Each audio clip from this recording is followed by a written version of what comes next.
السلام علیکم جی، دس از زہیب زمان۔ 5 فروری یوم یکجہتی کشمیر، یہ ایک تاریخ نہیں ہے، یہ ایک عہد ہے، لیکن افسوس ہے کہ اس کو صرف ایک دن تک محدود کر دیا جاتا ہے، اور اسی دن کو ریلیاں نکال کر جلوس کر کے اور نعرے لگا کر اس کے بعد خاموشی اختیار کر دی جاتی ہے۔ 5 فروری کو صرف مطلب کہ اس نوعیت سے منایا جاتا ہے کہ بس ایک سیلیبریشن ہے، بلکہ یہ ان نہتے کشمیریوں کی آواز ہے۔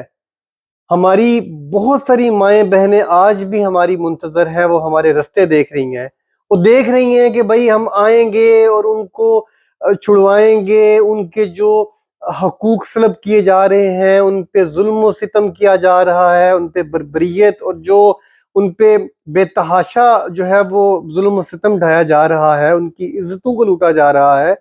وہ منتظر ہیں کہ ہمارے بھائی آئیں گے، وہ ہمیں اس جو ہے وہ جو ہم پہ جو بیت رہا ہے اس سے ہمیں آزاد کروائیں گے، لیکن ہم صرف اس کو ایک دن تک محدود کر دیتے ہیں۔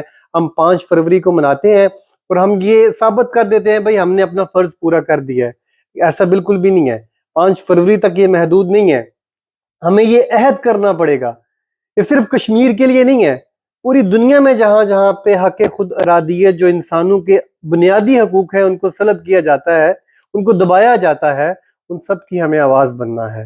یہ صرف کشمیریوں تک نہیں ہے، فلسطین کے لیے یہ بھی ہے، اور بھی جہاں جہاں پہ یہ چیزیں ظلم و زیادتیاں، ظلم و ستم عروج پر ہے، جبرن ظلم کیا جا رہا ہے، عزتیں لوٹی جاتی ہیں ماؤں بہنوں کی، ہمیں ان سب کی آواز بننا ہے۔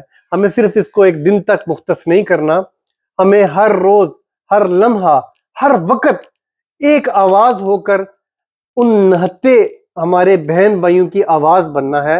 یہ ہمیں عہد کرنا پڑے گا، یہ ہمیں مکمل طور پہ ایک عہد کرنا پڑے گا۔ صرف اس کو دنوں کے اعتبار سے منانا ایک ٹھیک ہے، یہ ایک رسمی چل رہا ہے، لیکن صرف یہ دن منا کے جلسے کر کے ریلیاں نکال کر پھر خاموشی اختیار کر لینا یہ کوئی اظہار یکجہتی نہیں ہے۔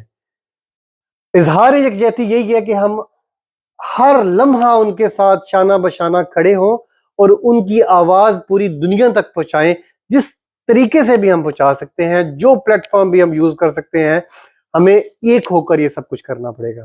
Thank you so much.